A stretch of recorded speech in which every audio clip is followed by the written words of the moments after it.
완이랑 풀랭이 같이 있는데 둘이 사랑하는 사이니까 둘이 불꽃이 튀어야 되는데 완이랑 풀랭이 같이 있는데 내가 불꽃이 튀고 있습니다.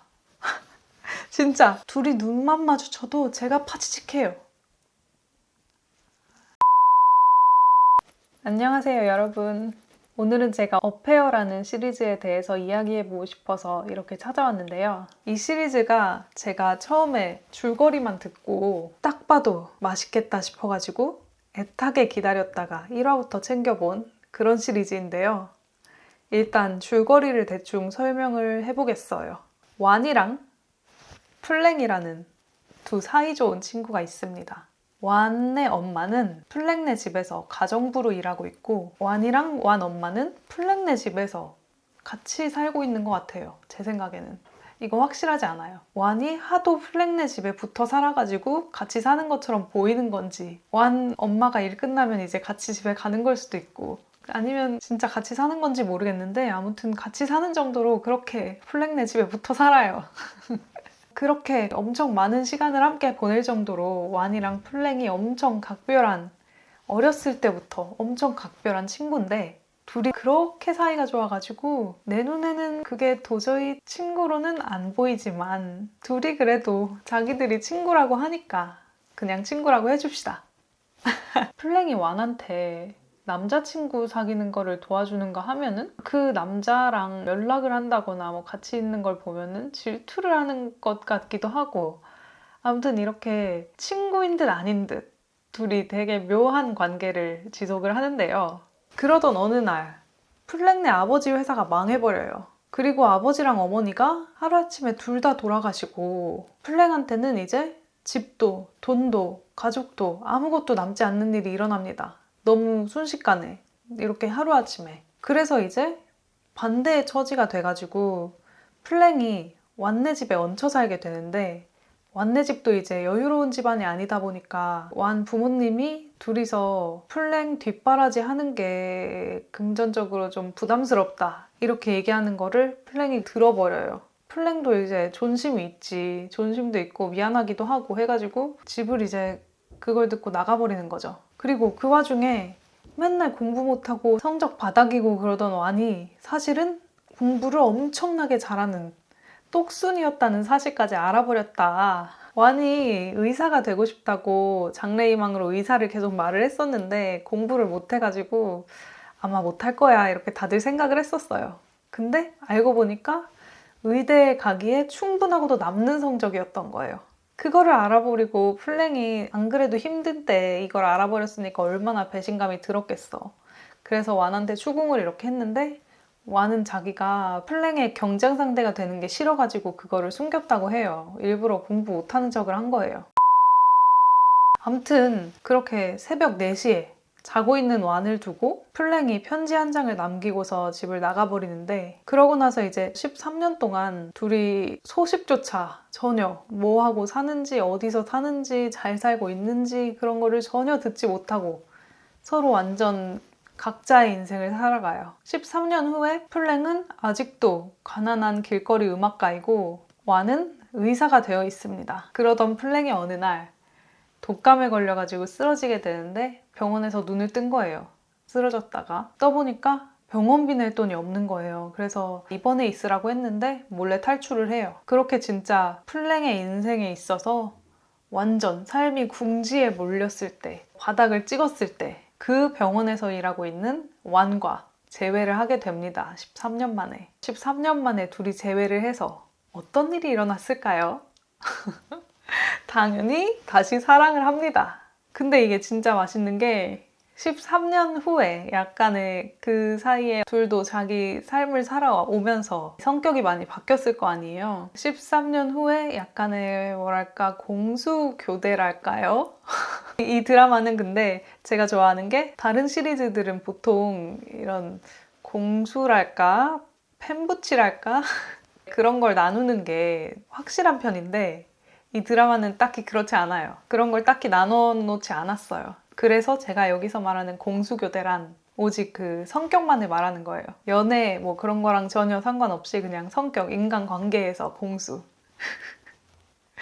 더 이상해. 아무튼 13년 전에는 플랭이 좀 완한테 이래라 저래라 막 완 너 이렇게 해 막 이런 것도 있었고 플랭이 조금 더 저는 적극적이라고 느꼈거든요. 뭐 회피하는 거랑은 별개로 완한테 표현을 하는 게 되게 적극적이라고 느꼈는데 13년 후에는 플랭이 조금 더 소극적이어졌고 완이 갑자기 완전 불도저가 된 거예요. 불도저처럼 플랭한테 밀고 들어옵니다. 그도 그럴 것이 근데 완한테는 그 13년 동안 플랭 없이 너무 힘들었기 때문에 이제 플랭 말고 나머지 것들은 아무것도 아무래도 상관없는 그런 상태가 되었기 때문입니다. 정말 맛있지 않나요?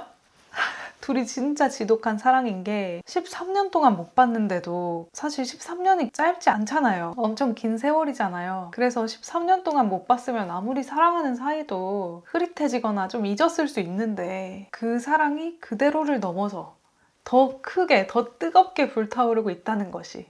그리고 그 13년간 완의 삶을 보면은 플랭이 4시에 떠났잖아요. 새벽 4시에. 근데 그것 때문에 완한테 트라우마가 돼가지고 완이 새벽 4시마다 아직도 매일 잠에서 벌떡 깨게 되는 거예요. 뭐라고 해야 되지? 발작을 하면서 플랭 하면서 깨는 거예요. 새벽 4시마다. 또 완이 자기 결혼한다고 하면은 이 소식 어떻게라도 듣고 플랭이 자기 결혼식에 와줄까봐 사랑하지도 않는 남자랑 결혼도 하고요. 플랭도 소극적이기는 하지만 마음이 너무 이해가 가는 게 제외하고 나서 남편 있는 걸 알기 전까지만 해도 그래도 이렇게 좀 애인처럼 굴었어요. 근데 남편 있는 거 알고 나서 이렇게 좀 밀어내고 거리 둔 거지. 남편도 그 자기 친구이기도 하고 완이랑 친구로 지내는 게 좀 더 안정적이고 오래 갈 수 있는 방법이라고 생각했을 수도 있을 것 같긴 해요. 그게 플랭의 사랑하는 것을 지키는 방식이라고 생각이 들기도 해요. 그리고 플랭이 워낙 삶에서 좀 실패라던가 부정당하는 경험을 많이 했기 때문에 집안이 망하고 나서 그래서 진짜 정작 엄청 사랑하는 사람한테 그렇게 완이 했던 것처럼 불도저처럼 다가가는 거를 못하는 성격이 됐을 수도 있다고 저는 생각을 합니다. 아무튼 어떤 방식으로 사랑을 하든 둘이 이렇게 서로를 사랑하는 마음이 뭐랄까 세기의 사랑처럼 정말 서로를 엄청나게 사랑을 하는데요. 어떤 장애물이 있든 간에 이 시리즈가 로맨스 시리즈인 만큼 둘이 마음이 아무튼 이어지겠죠. 그 과정에 도파민이 아주 강렬했는데요. 완이 그렇게 플랭한테 뽀뽀를 합니다. 그렇게. 저게 친구면은 난 친구 없어 이런 말이 있잖아요. 근데 그 수준을 넘어섰어요. 이미 저 위에 있어. 이거는 저게 친구면 전제 자체가 맞지가 않아. 저건 그냥 친구가 아니야. 이런 게 책에서 나오는 동물하는 걸까? 그냥 서로 알고 있었던 거지. 서로가 너무 서로를 보고 싶어 했고 서로를 기다려왔고 아직도 서로를 너무 사랑하고 있음을 이미 서로 알고 있는 거예요. 그렇기 때문에 그런 확신 있는 행동을 할 수 있었던 거지. 완이 그렇게 불도저처럼 밀고 가고 플랭은 조금 밀어내기는 했지만 그래도 자기가 완을 사랑하는 거 알고 있었고 완도 플랭이 자기를 사랑한다는 것에 대한 확신이 있었기 때문에 둘이 그렇게 행동을 했겠지만 그래도 이름은 친구였는데 저게 친구면 난 친구 없어. 또 러브씬에 대해서 이야기를 해보자면 제가 러브씬에서 도파민을 찾는 사람은 딱히 아니었거든요. 태국 드라마를 보기 전까지는 말이죠. 근데 이번에 새로운 것에 또 눈을 떠버린 것 같습니다. 어페어 더 시리즈의 러브씬은 보자마자 딱 느낌이 파지직 왔어요. 태국이 제 생각에는 그냥 대체적으로 러브씬을 되게 잘 만드는 것 같아요. 러브씬을 별로 좋아하지 않는 제가 좋아할 정도면 말 다 한 거 아닐까 싶은데 이게 설득력이 딱히 없는 게 지금 영상을 보고 계시는 분들은 제가 태국 드라마 얘기하는 것만 봤기 때문에 러브씬 되게 좋아하는 줄 아시겠지만 전 그렇지 않았거든요. 정말로. 그렇지 않았거든요. 믿어주셔야 합니다. 근데 태국 드라마 러브씬들이 이렇게 좋아요. 단순히 여자라서 좋은 게 아니에요. 그냥 적당하고 참 좋아요. 진짜 딱 사람 기분 안 나쁠 정도로 가끔 좀 영화 같은 거 보면은 너무 적나라하고 야해가지고 좀 불쾌할 때가 있거든요. 시청각적으로. 근데 진짜 딱 그 불쾌감과 만족감 사이에 가장 적당한 지점을 가장 적당한 아슬아슬한 그거를 딱 찾기가 힘든 건데 그 지점을 완벽하게 진짜 딱 집어가지고 딱 사람 막 제가 하고 싶었던 말은 어페어는 그 한 단계 위에 있는 것 같다라고 하는 겁니다. 제가 이 어페어의 러브신을 봤을 때 느낀 쾌감은 마치 타오르는 여인의 초상의 러브신을 봤을 때의 그것과 아주 같았습니다. 여성 감독이 바라본 여성끼리의 러브신. 제가 추구하는 완벽한 러브신이죠. 제가 환장하는 피메일 게이즈라는 것입니다. 여성의 몸에, 그러니까 나체에 카메라에 초점을 둔 것이 아니라 그 둘 사이의 텐션, 그 긴장감에 초점을 맞춘 부분이 그게 중요한 점입니다. 진짜 이거는 가끔씩 여성 간의 사랑을 다룬 영화에서 분명 레즈 영화인데 약간 남자 보라고 만든 영화인 것 같은 느낌이 드는 그런 영화가 있어요.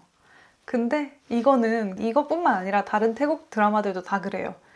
근데 아무튼 이건 특히 더 여자 보라고 만든 레즈 컨텐츠다 라는 느낌이 정말 강렬하게 들었어요. 완전 이거는 진짜 여자 보라고 만든 여성 시선에서 만든 그런 러브씬이다.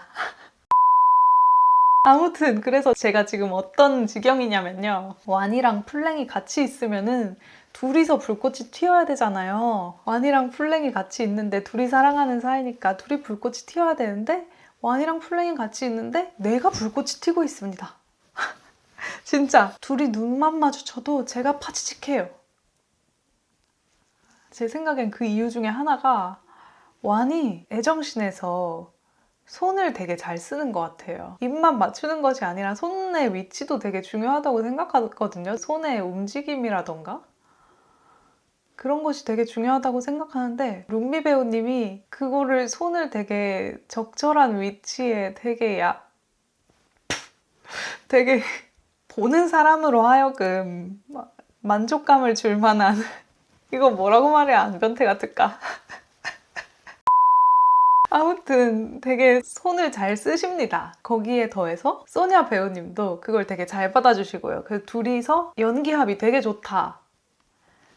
그리고 둘 사이의 텐션이 그 연기합이 좋은 게 물론 그게 바탕이 되는 거지만 그걸 또 잘 보여주는 게 그걸 또 카메라에 잘 담는 게 중요한 건데 배우들의 연기합과 연출의 팀워크가 진짜 너무 환상적인 드라마였다.